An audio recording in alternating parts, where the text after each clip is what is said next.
নমস্কার। সায়াহ্নের আন্তরিক ক্ষণিকে আমার মুখ বইয়ের বন্ধুদেরকে স্বাগত জানাই।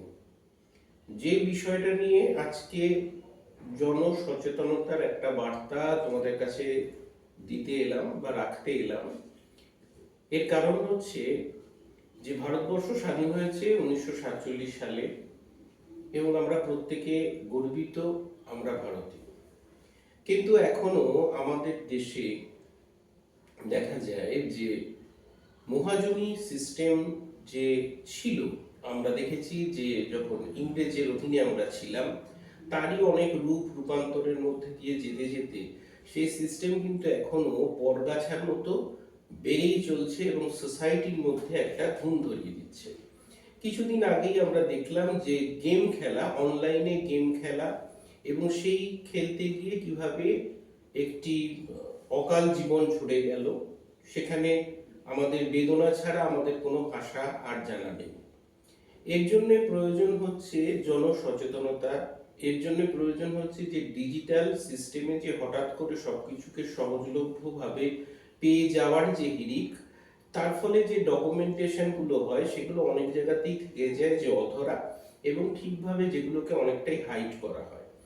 আমার কাছে এমন একটি কল আমার কাছে আজকে আসে যেখানে দেখা যায় যে একজন ব্যক্তি আমাকে বলছে যে তার হচ্ছে এমনই সেই ঋণের এজেন্ট, ঋণ রিকভারি সংস্থাদের এমনই কাণ্ড যে তারা সমস্ত বিভিন্ন দোকানে, মুদির দোকান, যে কোনো দোকানে তারা সেই ব্যক্তির ছবিকে দেখিয়ে দেখিয়ে যাচ্ছে এবং সেই যে ছেলেটি সে জানাচ্ছে যে আমার যে সংস্থাগুলোতে কোনো ঋণ কোনোকালই ছিল না সেই সংস্থাগুলো সেখানে কিভাবে অ্যালাইড হয়েছে। আমি যদিও তার সামনে এখন আমার কথা হয়নি, সামনাসামনি বসা হয়নি, এবং সব থেকে বড় বেদনার ব্যাপার যে ছেলেটিকে পরিণত করে দিয়েছে বর্তমানে ইউডিআইডি কার্ডের হোল্ডার, অর্থাৎ ইউনিক ডিসেবিলিটি কার্ডের হোল্ডার, অর্থাৎ তাকে মানসিকভাবে প্রতিবন্ধকতার শিকার সে হয়ে গেছে 70%। তাহলে এর যে দায়, এর যে দায়িত্ব, এটা কার?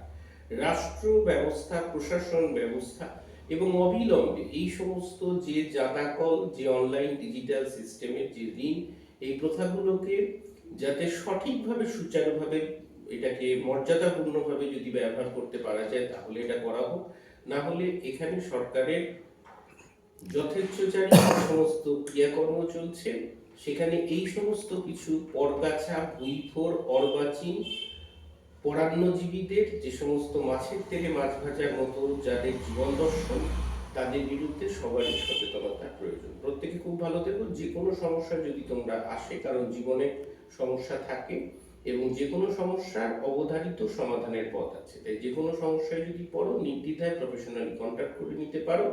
আমাদের সঙ্গে রয়েছেন বিশিষ্ট আইনজীবীরা এবং তোমরা সেখানে সেইভাবে প্রফেশনালি যোগাযোগ করে যে কোনো সমস্যার তোমরা সমাধান পাবে। প্রত্যেকে ভালো থেকো।